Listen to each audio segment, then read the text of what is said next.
Welcome to an aircraft graveyard. Sounds unusual, right?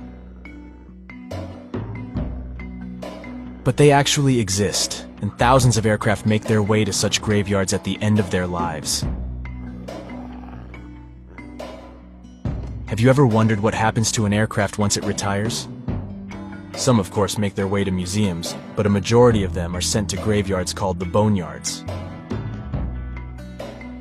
For a minute, these boneyards almost appear to be full of neatly organized aircraft that are getting ready to fly.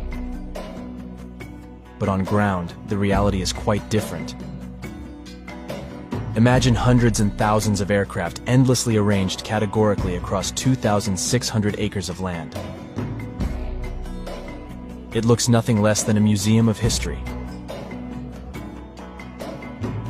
This is the Aerospace Maintenance and Regeneration Group, located at the Davis-Monthan Air Force Base in Tucson, Arizona.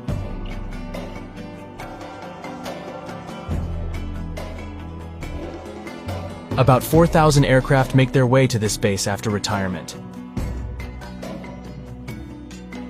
After years and decades of serving their purpose, aircraft of all shapes and sizes make their way to the boneyard to get disassembled and scraped.